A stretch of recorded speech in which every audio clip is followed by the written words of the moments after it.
Hi, welcome back to my channel, or to my channel, if you don't know me. Oh, sorry, I get myself the ick. But my name's Sophia, and I'm going to do a wrap-up of my favorite books from last year, 2022.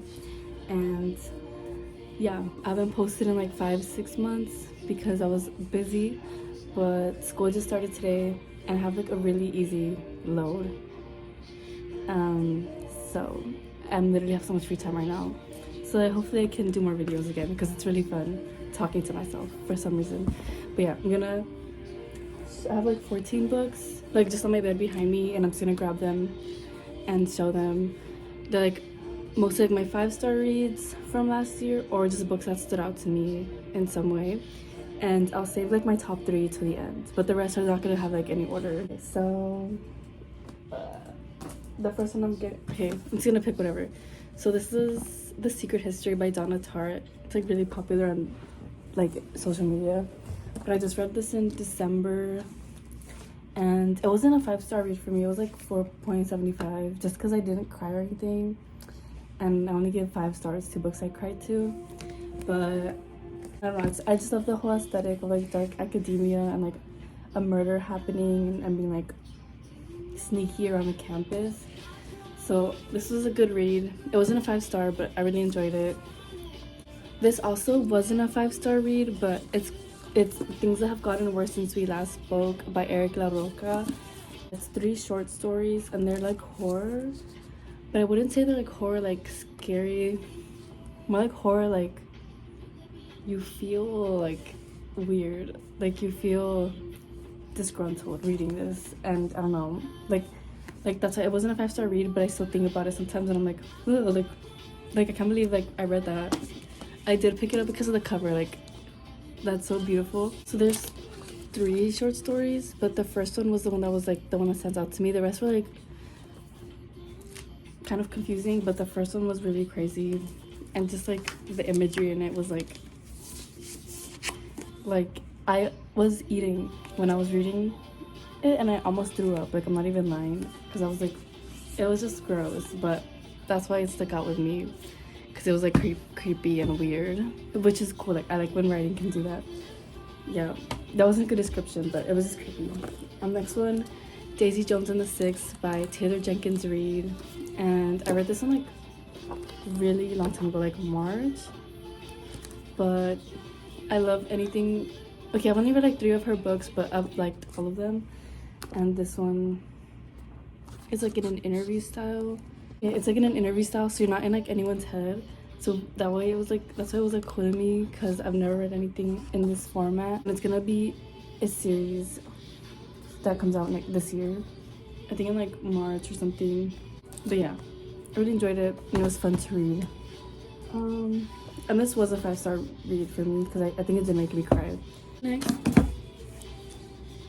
Next was Little Women by Louisa May Alcott, and I read this in like February. I remember this took me like all of February to read because the writing's like so small, but I don't really read any classics, so this was the one classic I read last year, and I enjoyed it, and I want to read more, but it is hard for me because I guess I don't understand them. But it's a Little Women. I feel like you don't have to describe it, like people know. The next one was Where the Crawdads Sing by Delia Owens, or Delia, and this one was really like fast-paced, and I read it in like 1 or 2 days, and like right before the movie came out, which is why I watched it, because like Taylor Swift's song was coming out. This was about a girl named Kaya, and she was abandoned by her family when she was little, and she lives in the marsh, so everyone in the town like thinks she's weird and like poor and like dirty. So she's like ostracized growing up and like by herself, and one day like somebody is murdered, and everyone thinks it's Kaya because like she's by herself, and like she's like the outcast. So it's like a coming of age like murder mystery kind of, and it was really interesting. And yeah, I really liked the main character. She was like lonely just like me. The next one, Meet the Cruel Prince by Holly Black.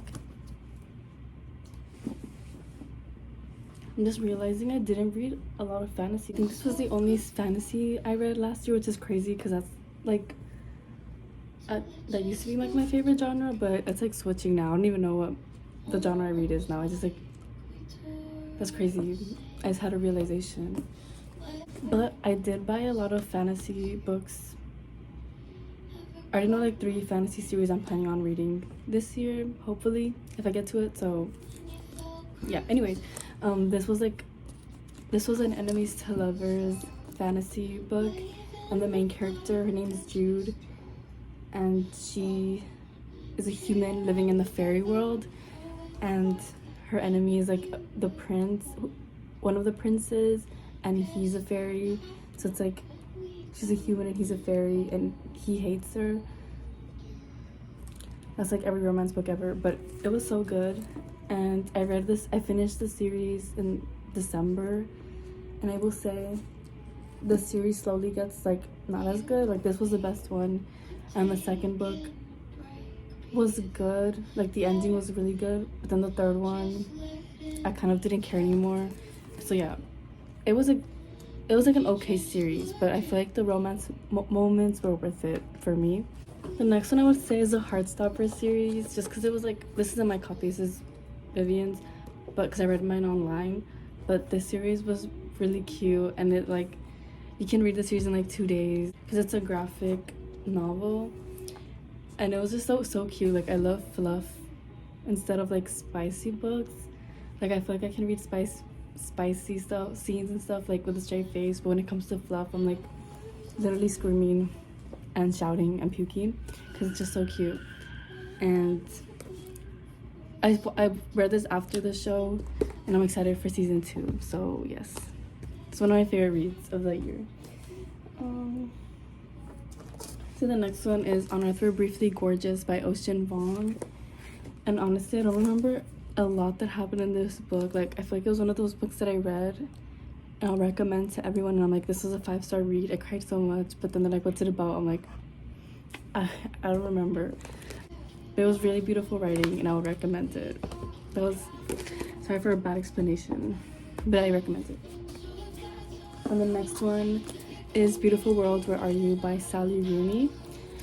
And this one was about like these 2 friends kind of writing letters to each other because they're in separate countries or cities, and towards the end they like finally meet up and talk. Honestly, this also is another book that I'm like, I don't remember a lot that happened, but I remember crying and giving 5 stars, and it's Sally Rooney. So another one is Malibu Rising by Taylor Jenkins Reid, and this one I did give 5 stars because I did cry at the end. But this book was about these siblings, and it all takes place in one day because there's like a party. Okay, these siblings are like, one of them is a model, so she has a lot of money, so they throw a party every year like in the summer, and that's when this book takes place, during that party. But there's also flashbacks to their parents growing, like meeting each other and like having kids, and then to the present during the party, and like how their parents affected the kids. So it was like really good because it was like messy. Like these parents, like the dad is terrible, and the kids basically had to raise themselves. Like the main girl, Nina, I think that was her name, she was basically like their mom, like to the other siblings. Next one would be Call Me By Your Name, because I just love the writing in it, and like there's so many good quotes in it, like the is it better to speak or to die? Personally, I'd rather die than tell my truth because it's so embarrassing. I once had a crush for months, didn't do anything about it, and that's how I live my life. Which is bad advice, don't listen to me, but if you know how to speak, then good for you. But yeah, this is about 2 men, Elio and Oliver. And Elio is like a teenager, like 17, and Oliver's like 24, so there's like an age difference. And Oliver is Elio's father's like research assistant kind of. So he's staying at their home with them for the summer, and they develop this kind of relationship that is like really intense. I have 3 books left. Okay, these are my top 3 of the year. Are you ready? Number 3, Misery by Stephen King. This book was crazy. And honestly, I didn't even get into like horror books until this year.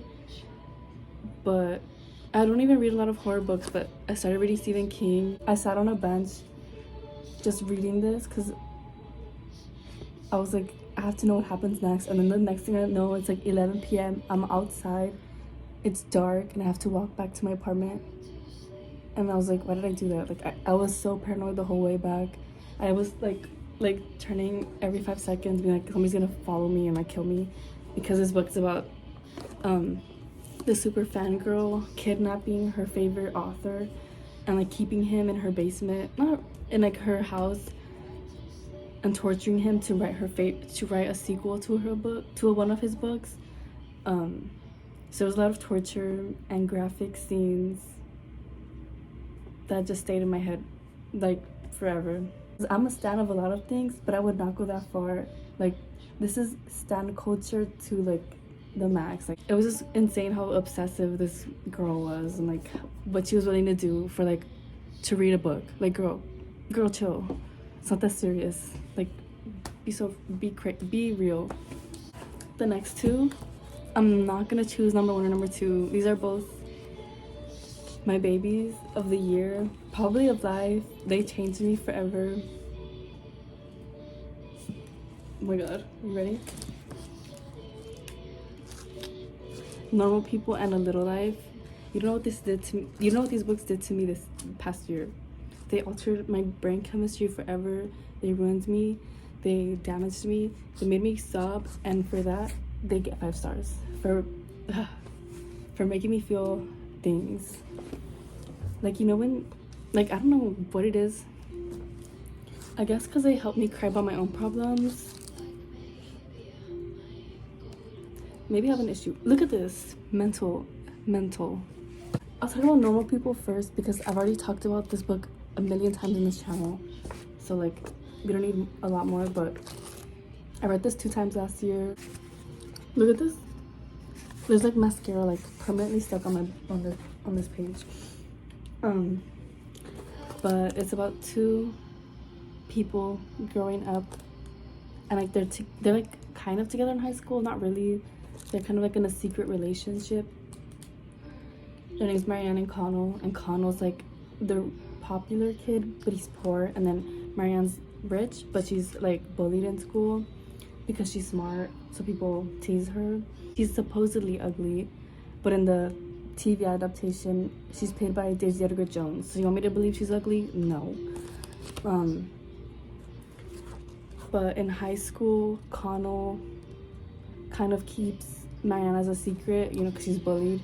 And then, but she's like, she like does whatever he wants her to do. Like, she loves him, but they can't communicate anything. And I'm honestly, both of these characters, like, they're so me.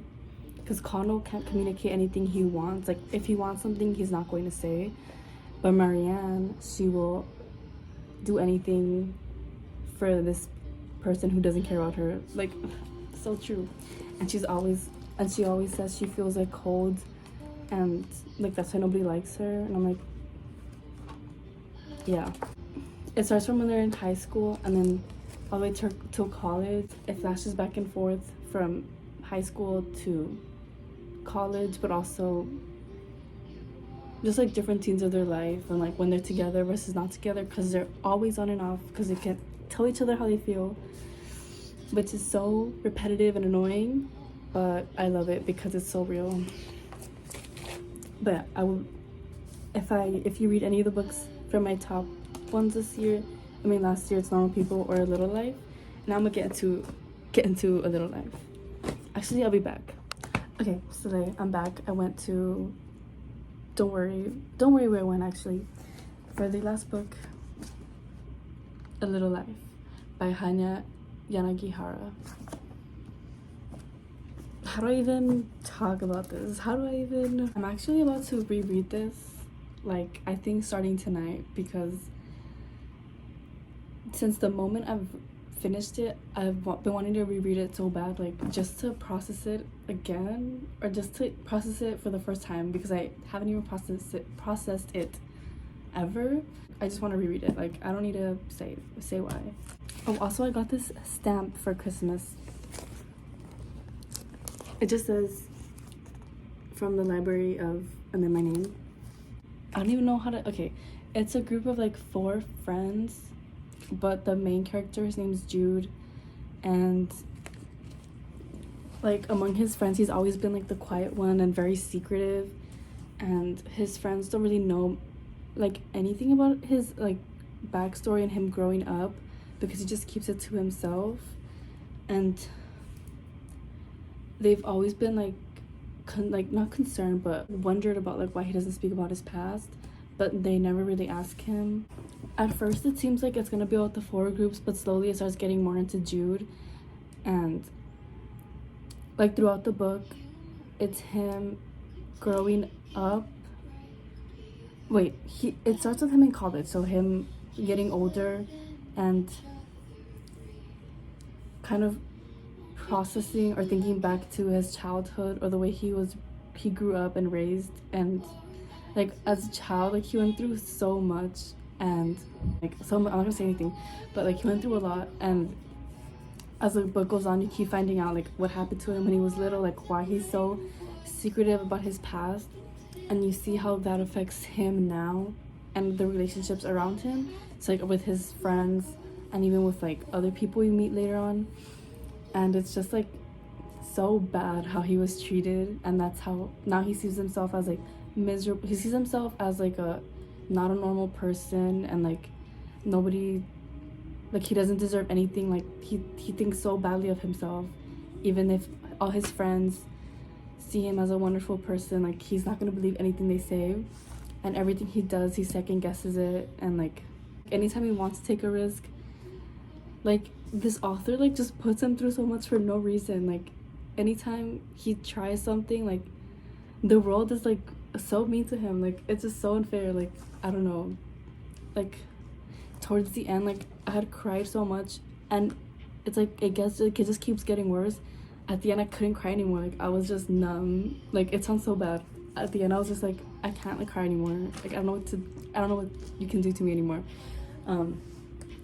It's just like literally just like Jude is like continuously just tortured, and like bad things are happening to him, but I don't know, I don't know why. It's like, even though like it's so bad and sad, like it's so sad, like it's one of my favorite books like I've ever read, because it feels so real. And like Jude, like I relate to him so much, not like the like bad things that happen to me, but just like his way of thinking, and like just like feeling like, oh, I don't know, it's just like such a good book about like how your past can affect your future, and like how you talk to people, and the writing style is just so good, and like there's just so much in here. Like I do not recommend this book at all, like to anyone. You can't recommend it to somebody, because like it's like telling your friend to like torture themselves. Like I don't know, like I wouldn't recommend this, but it's so good. I don't know how to say it. I had never had a book like make me want to annotate like this badly before. Like usually I can read a book and like I'll annotate, like I'll write like a cute little note. Bitch, I've never done this before. Like I was like so into it. Like ugh, I could write a whole essay on this book, like, and the characters. But yeah, this was like one of my top reads of like my whole life.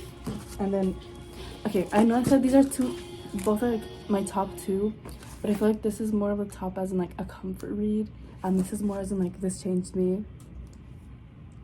So yeah, I can't like choose between the 2, because it's like favorites in different ways, but these are 2 of my favorite books ever. So it was like such a good reading year for me that I found like my 2 favorite books. And like I know before I was like, I don't know what genre I read, but I low-key think any book that makes me cry, I'm just gonna read it. Like that's my favorite genre, depression. But yeah, those were my favorite books of 2022, and hopefully I make more videos because I missed talking to myself. Let me know what your favorite book of last year was so I can read it and add it to my list. Okay, thank you. Bye.